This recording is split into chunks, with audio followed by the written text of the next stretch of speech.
morning po mga digma. So yon, muli samahan nyo ulit ako sa aking hindi naman buhay bukid. So today is magbibilad po tayo ng aning palay. So bali ginabing na nga sa last vlog. Naka naman tayo mga digma, tawag doon 583 yun, 583 po yung ating inani. So yun, naibit ko naman yung dating naka 270. So yun nga, today is magbibilad tayo ng palay. So kaso ang average ko lang is 69 lang ngayon. Bakit 69? Dati nag-average ako ng 78 to 80. So bali nagpatupad po kasi sila ng hindi naman batas, kumbaga yung mga hilador nagpatupad ng hanggang average 70 to 75 lang ang kaya nilang buhatin. Kaya tayo 69 lang yung average natin. Kasi tinry din natin magbuhat yung 80 to 85 kilos, hindi ko na mabuhat. Kaya yun, syempre sangayon tayo dun sa nila na 70 to 75 yung average ng per sako.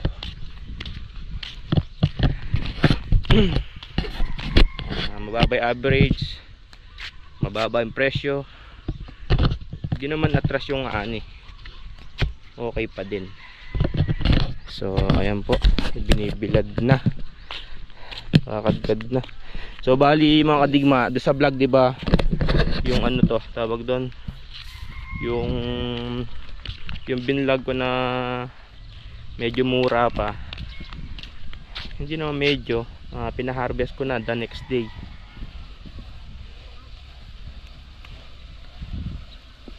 Kasi hanggang 20, 3 araw na lang hinihintay ko, pinaharvest ko na. Ayan, maganda naman yung bibilad ko si Jobert.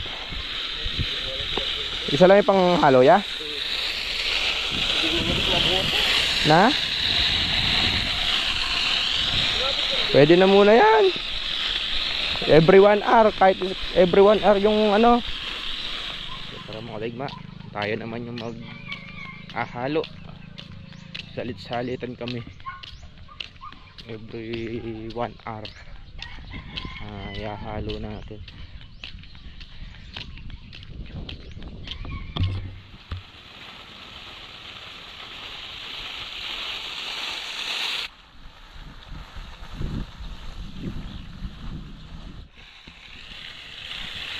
Hindi na mga digma.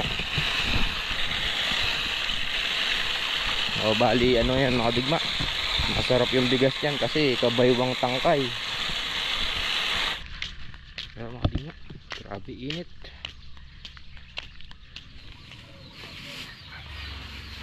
Palamig muna tayo mga digma. Masyado nang mainit yung labanan Ganun muna tayo, paboritong root beer. Root na, beer pa.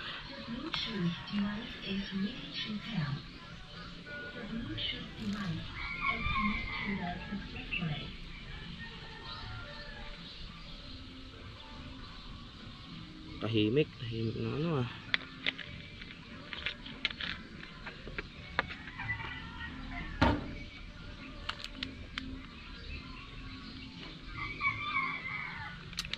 yun lasang Colgate nga.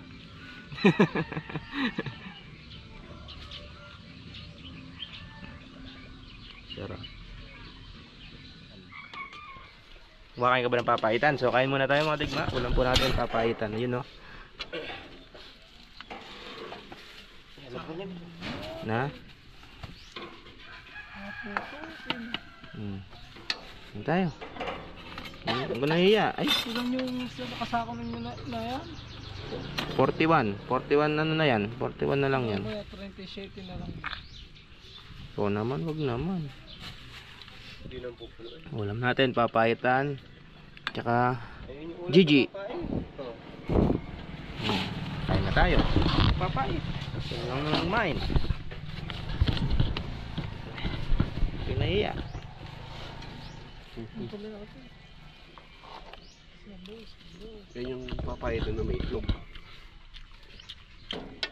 Nung pumunta kami Pangasinan, Okay, dyan alam ko ka. pumunta kami doon sa Bakawan. Naghahanap ako ng baka, wala akong makita.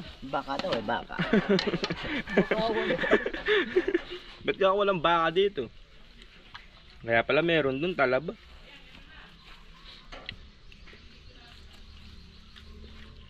Baka ano, baka wala. Alam mo po. Yun yung hayop na hindi sigurado. Baka.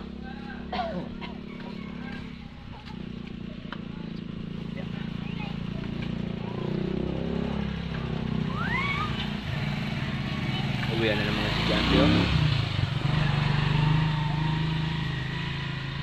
Hindi ko mapawag na ikaw yun na yan. Oh, lipat na, mapayag na. Hindi na siya. Kaya ng sambilan lang, pwede ng pagiling, pamil. Oh, substitution.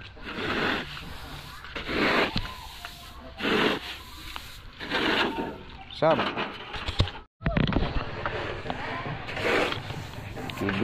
Bibiling lang natin ng igma.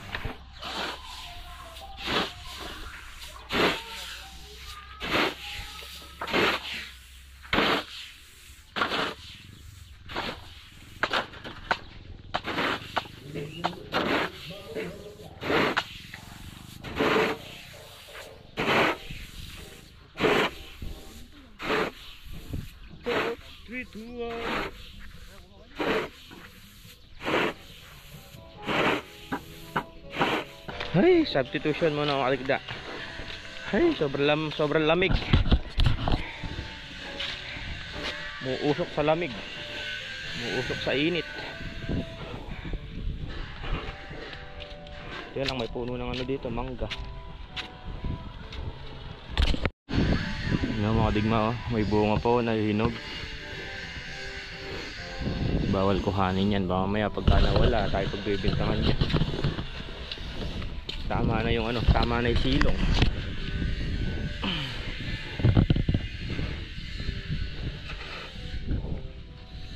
Pero okay lang yung mainit para agad tuyo. Sa init lang ng semento matutuyo yan. Mga digma, alas 4 na, so mag-iipon na po kami. Walis tayo. Pinaabot dito sa Mayanua. Bigas na yawa. Ah. Mga digma.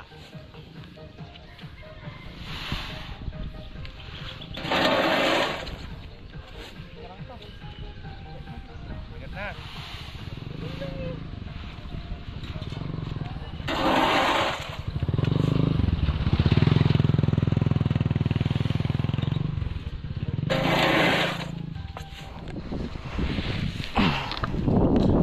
Tututos naman tayo. Tututos. Sisil natin. Yan ang magsisil niyan mga digma.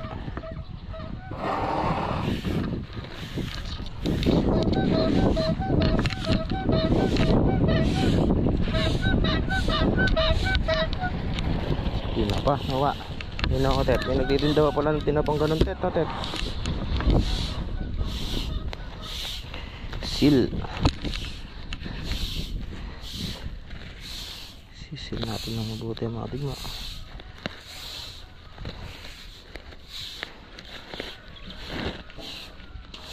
Tet yung tagawalis. Na, Tet. Tet. Tet ang tagawalis. Ayan na, nagpisil mga digma.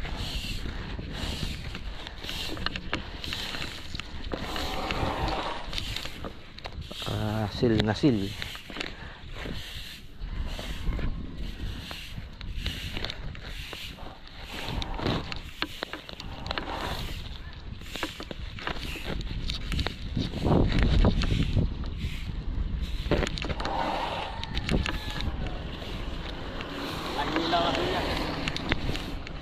So yun mga digma, tapos na.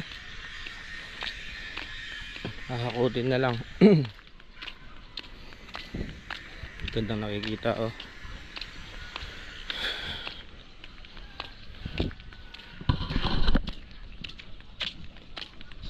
muna tayo, tapos hintayin natin yung ano, yung motor. Naghahakot na sila. Sobrang init. Sobra ang init. Kaya medyo maaga din tayo nakapag-yari. Medyo gagabihin din yan kasi maghahakot pa. So yun mga digma, bali umatras siya ng ano, 3 kaban. 3 kaban. Pero siguro nasa ano lang to, nasa 2 kaban. Kasi pinakapuno pa namin yung mga ano eh. Kung puno noong inarbes, mas pinakapuno pa namin.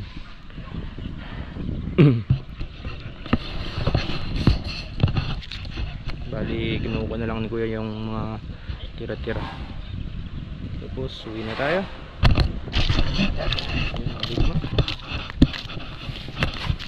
Di yata magkakasya yan. Wala na, di na yan. Magkakasya pa eh. Puno na eh. Kagit ng kambing mo, ng anak pa oh. Shit, at tatay mo. Anong tawag sa ano wa? Sa anak ng kambing? Baby goat eh. Hindi. Ano, baby goat? Anak ni Tete. Anong English ng kambing? Hindi. Anong tawag? Hindi mo lang English ng kambing. Dog.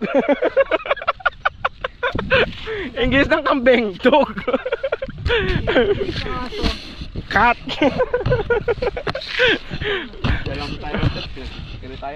Ay, si Tedet. Ano yung English ng kambing?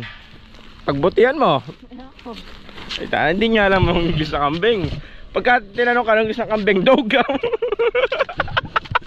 Hindi ko pa ng mga bata.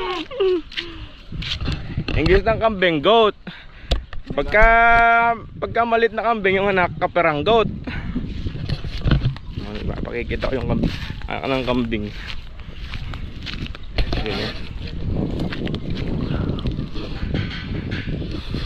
Ayan mga digma, meron na kayong ano, ang tawag sa baby goat, kaperang goat. Kasi malit pa siya. Ayun mga digma, so hanggang dito na lang to. Tet, may natutunan ka na sa akin yan ha, English ng kambing, dog.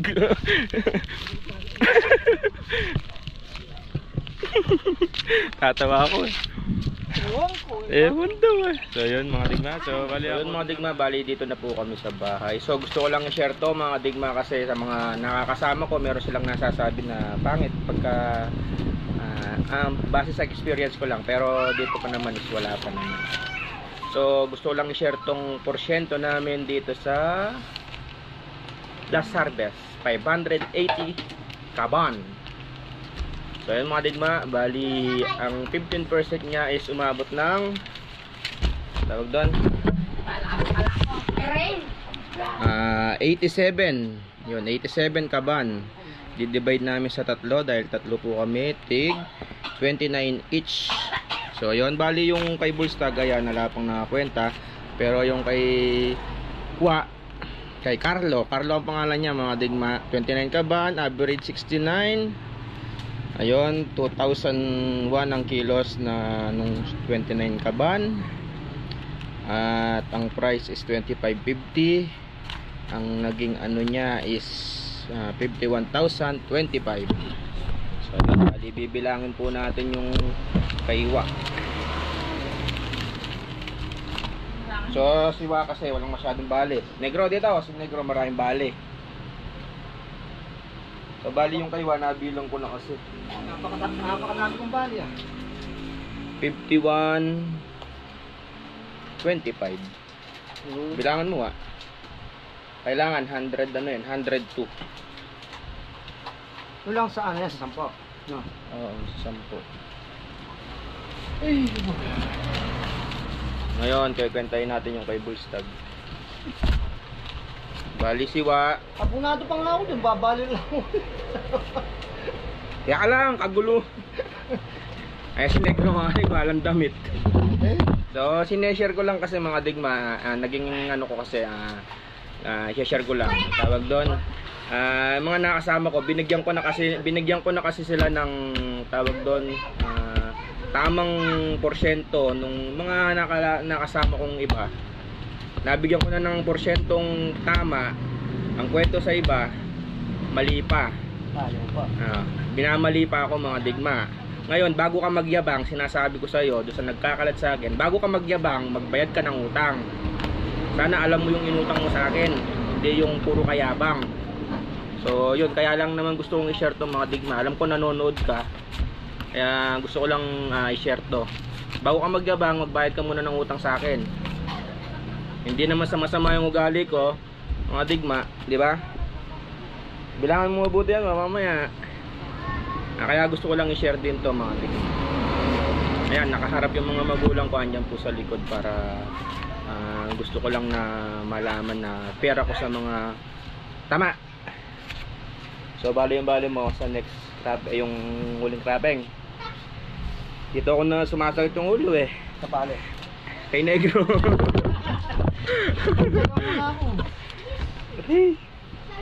Bali nag-uwi kasi siya ng 6 na kaban. Ganire, 'di ba, do sa huli naka 60. Ang ano natin doon 369, yung huli, yung binilad natin. Bali nag-uwi ka ng 2. Bali may isa ka pang kaban sa akin. Ngayon kung gusto mo kuhanin, meron diyan, no. Ngayon si Negro, yung 3 mo doon kukuhanin. Para yung mabawas dito sa 580, dito ko na ibabawas yung 3. Ne. Bali 29, 26 kaban na lang saya. Pasok mo na yung isa na yan. Oh, sa akin. Tig 29 kaban tayo eh. Tingnan mo. Yung Sa 580. wala pa yung ano no? Oo. Tapos, yung 3 kaban na pinuha ko nila, babawas mo rin dyan. No? Oo, yung ang doon sa ano, hindi ko na ano yun dahil nga okay na yun eh. Bali 26 kaban, no.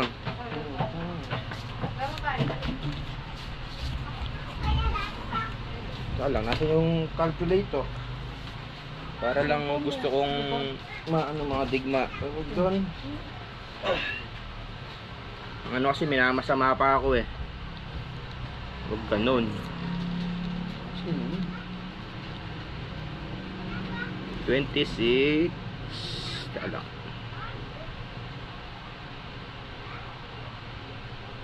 26 times average 69 1794.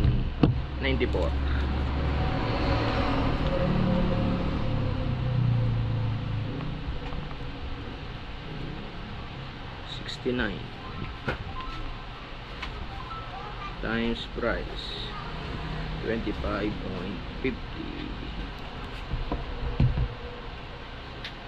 Hello, may Negro. Times 25.50. 45,747. Ay, may busbus ya.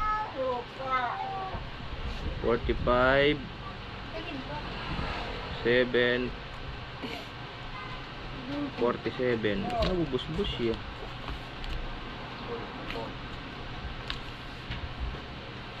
So yun, 45,747 yung ano mo, yung porsyento mo dito sa 480 kaban. Bibilangin ko pa. Yung bago ko maganda. Kaya lang, yung isang listahan ko andun. Kaya lang. So yun mga digma, ganun lang po. Masyado marami, mahaba. So, ganun lang po. Yung na porsyento ni Bullstag kasi 45,000 dito po sa 580 ka ba? Siwa naman 51,000 ang na porsyento niya. So, bali ako, ganun din kay Wa kasi yun nga, 3 po kami nagtatrabaho, porsyentuhan. So, yun, para clear lang. Tapos yung isang kaban daw ni Wa, dahil meron siyang baling iilan lang, ipapasok niya daw kasi gusto niya mag-aawas siya dun sa huling ani namin, may huli pa kasi. So bali kasi may pa-wedding siwa kaya kinuha niya po lahat yung ano niya ngayon. So yun, ganun lang mga digma, share ko lang para malinaw kasi may mga nakasama ako na ewan ko ba, ganun. Yun nga, tulad na sinabi ko, nanonood ka man, bago ka magyabang, magbayad ka muna ng utang sa akin. Yun, real talk yun mga digma. So yun mga digma, pasensya na kung medyo ano yung ano ko kasi may naririnig ako syempre. Yun mga digma, so bali alam na po sila, bali okay na. So si Bullstock nakapag-awas na po siya sa bali niya. And then siwa kasi konti lang yung bali niya nasa 10,000 lang. Bali meron pa po kasi kaming mga 10 hectares na na tawag doon, huli. So bali hindi naman yun malulubog kasi yung iba sapaw na, nagpapagulang na lang. So siguro by May, hanggang May katapusan, mga May 10 hanggang May katapusan na na po siguro doon. So yun, gusto ko lang maging kasi mga digma yung klaro, di ba? Minsan kasi ako na yung nagmabuting loob, ako pa yung minamasama, di ba, Teng?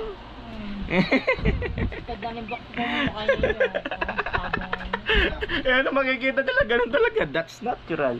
So medyo lang yung ko mga digma, yung siyempre yung tema ko kanina, pasensya na sa mga alam ko lang ang magdadamdam lang doon yung nagsasabi sa akin ng ganun. Pero sa mga viewers ko naman, alam ko naman naiintindihan nila yung bugso ng damdamin. Ako mga digma, lagi kong sinasabi, ako'y nagiging pair.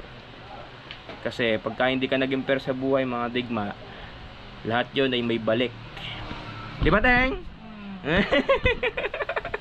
May balik yun mga digma. Mahirap lang kami mga digma, pero may mga prinsipyo kaming pinalaki ng mga magulang namin. Kaya ganun kami. So ayun. So hanggang dito lang to. Yun po yung pagkukwenta ng aming hindi ko na pinakita yung mga balance pa nila. So bali yun nga, makakabayad naman po sila sa huling harvest.